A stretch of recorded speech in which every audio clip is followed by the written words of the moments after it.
Iran Israel যুদ্ধের ময়দান এখন উত্তর কোরিয়ার অস্ত্রের পরীক্ষাগার। পেন্টাগনের গোয়েন্দা রিপোর্টে এখন তোলপাড় শুরু হয়েছে। তেহরানে বসে 4000 কিলোমিটার দূরে ভারত মহাসাগরের অতি সুরক্ষিত মার্কিন ঘাঁটি দিয়েগো গার্সিয়ায় যে মিসাইল দিয়ে আঘাত করেছে ইরান, তার পেছনে কলকাঠি নাড়ছে খোদ উত্তর কোরিয়া। বিশ্লেষকরা দাবি করছেন মার্কিন প্রেসিডেন্ট ডোনাল্ড ট্রাম্পকে উচিত শিক্ষা দিতে ইরানকে ঢাল হিসেবে ব্যবহার করছে কিম জং উন। যে মুসুদান আর শাহাব মিসাইল দিয়ে আমেরিকার ঘুম হারাম, তার নীল নকশা তৈরি হয়েছে পিয়ংইয়ং এর গোপন অস্ত্রাগারে। ঘর শত্রু বিভীষণের মতো মধ্যপ্রাচ্যের দেশগুলো যখন ইরানের দিক থেকে মুখ ফিরিয়ে নিয়েছে, তখন কিমের এই মারণাস্ত্রই পারস্য শক্তির আসল চাবিকাঠি। প্রায় 1 মাস ধরে চলা এই যুদ্ধে ইরান প্রমাণ করে দিয়েছে তারা কারো রক্তচক্ষুকে ভয় পায় না। কিন্তু 4000 কিলোমিটার দূরে নিখুঁত নিশানায় আঘাত হানা কি এতই সহজ ছিল? এখানেই উঠে আসছে 2005 সালের এক গোপন চুক্তির কথা।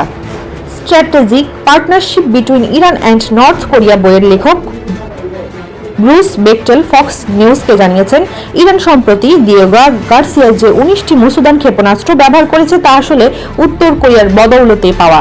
পিয়ংইয়ং এর এই প্রযুক্তি ব্যবহার করেই আমেরিকা ইসরায়েলকে ঘায়েল করার মিশনে নেমেছে মোজতবা খামেনির দেশ।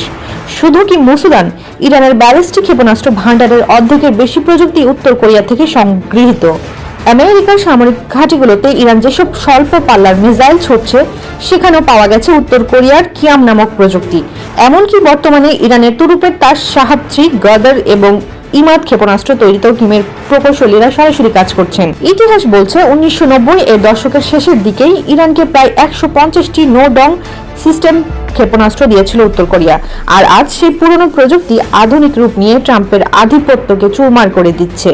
এটি এখন আর শুধু মধ্যপ্রাচ্যের যুদ্ধ নয়, বরং কিম বনাম ট্রাম্পের ছায়াযুদ্ধের ইঙ্গিত। ট্রাম্প যখন ইরানের ওপর নিষেধাজ্ঞা দিয়ে তাদের কোমর ভেঙে দিতে চাইছেন, কিম তখন ইরানকে অত্যাধুনিক মারণাস্ত্র দিয়ে শক্তিশালী করছে।